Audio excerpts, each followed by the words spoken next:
सभी मीडिया बंधुओं को धन्यवाद जो आज यहाँ पधारे आप।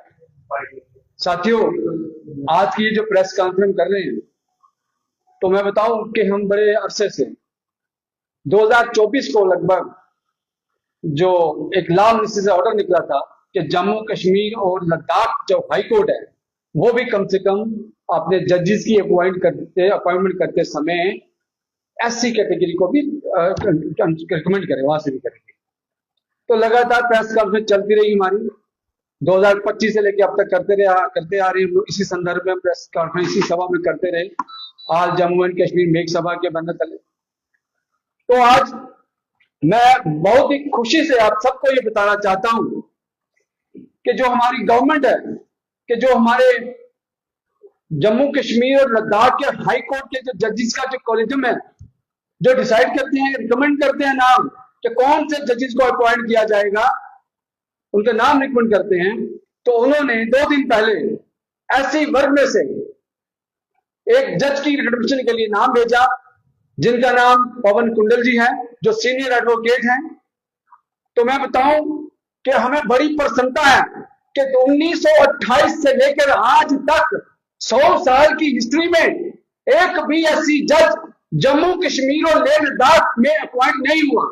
तो ये बड़े गर्व की बात है एससी समाज के लिए, और हम इस गवर्नमेंट का शुक्रिया कहना चाहते हैं, लॉ मिनिस्ट्री को शुक्रिया कहना चाहते हैं, अपने हमारे प्राइम मिनिस्टर ऑफ इंडिया को, सब पे हम धन्यवादी हैं कि जिन्होंने हमारी ये बात सुनी कि ये एससी वर्ग में से जो जज आज तक नहीं बना तो उसको बनाया जाए।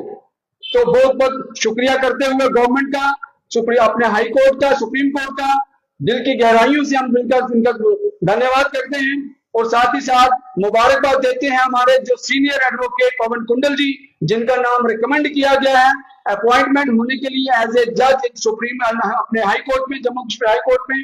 तो ये सारा प्रयास जो था, हमारे जितनी भी संस्थाएं सभाएं हैं, उन हमारे समाज का प्रयास था, हम भी उनका एक हिस्सा थे।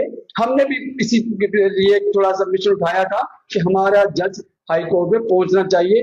तो ये आज ऐसा संभव हुआ है, रिकमेंड हुआ है नाम, और उम्मीद है उनके अपॉइंटमेंट भी जल्द से जल्द होगी। और साथ साथ ये जो हुआ है आज 100 साल की हिस्ट्री में, एक और हम उम्मीद करते हैं कि जितने भी हमारे भावी आने वाले जितने भी हमारे जजेस हैं या सीनियर लॉयर एडवोकेट्स हैं, उनके लिए भी एक रास्ता खुल गया है। अभी वो भी अपनी सोच रख सकते हैं कि हम में से भी कोई ना कोई दोबारा एलिजिबिलिटी के अनुसार इस जो हाई कोर्ट के जज को एज ए रिकमेंड हो सकता है, उनका नाम उनको अपॉइंट किया जा सकता है। रास्ता खुल गया ऐसी समाज के लिए। आप सबको बधाई, पूरे ऐसी समाज को बधाई कि जिनका ये आज 100 साल के बाद पहली बार किसी जज के नाम के आज रिकमेंडेशन हुई है। तो ये कहते हुए बड़ा धन्यवाद करता हूं। और साथ में एक चीज और बताऊं, जब हम कभी ये प्रेस कॉन्फ्रेंस किया करते थे ना, तो हमारे कमेंट्स में ऐसे जवाब मिलते थे, लोग कहते थे भाई साहब कैसे आप जज मांग रहे हो, जज मांग लिए, पढ़ना पड़ता है, पढ़ाई करनी पड़ती है। तो उन भाइयों को समझ नहीं आता था कि हम पढ़े लिखों ही की बात कर रहे थे। आज शायद उनको समझ आ जाएगी कि हम किन की बात कर रहे थे। आज वो होने जा रहा है, क्योंकि ये सरकार जो है सबका साथ सबका विकास में मुझे लगता है बिल्कुल विश्वास रखती है। तभी उनको लगा कि ये लोग बार बार डिमांड कर रहे हैं, इनका एलिजिबिलिटी बनती है तो उनको दी जाए, वो दी गई। साथियों, इसके बाद एक और बात मैं अन्य यहाँ पे आपके साथ साझा करना चाहता हूँ।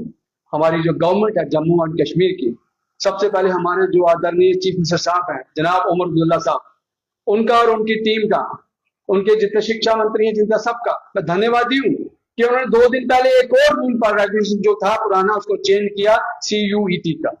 आप जानते हैं CUET common university entrance test, बच्चे जब 12वीं पास करते थे तो उनको अपना यूनिवर्सिटी में एडमिशन, कॉलेज में एडमिशन लेने के लिए एक टेस्ट किया जाता था। वो टेस्ट शायद जम्मू में हो, पठानकोट में हो या दिल्ली हो, कहीं इतना दूर दराज उनको भागना पड़ता था। कई बच्चे ऐसे थे जिनको रात को रुकने का अफोर्ड नहीं कर सकते थे, वो फॉर्म भरना, ट्रांसपोर्टेशन बड़ा खर्चा पड़ जाता था उनके लिए। वो चाहते छोड़ ही दिया था, छोड़ो हमें एडमिशन नहीं करना, हमारे बस की नहीं है। तो ये बड़ा ही महत्वपूर्ण स्टेप लिया है गवर्नमेंट सरकार ने कि ये जो CUET को उन्होंने रद्द कर दिया। इनका बेस फिर पहले वाला रखा कि जो बच्चा जितने 12th में मार्क्स लाएगा उसी हिसाब से उसका चयन जो होगा कॉलेजेस में होगा। तो ये गवर्नमेंट सरकार को बधाई है। तो इन शब्दों के साथ मैं फिर से गवर्नमेंट का तहे दिल से गहराइयों से धन्यवादी हूँ कि दोनों डिमांड ये जो बच्चों की थी उनको पूरी की गई, तो ये जो जजेस की थी वो भी पूरी की गई। तो इसी के साथ धन्यवाद। जय भीम, जय जय भीम।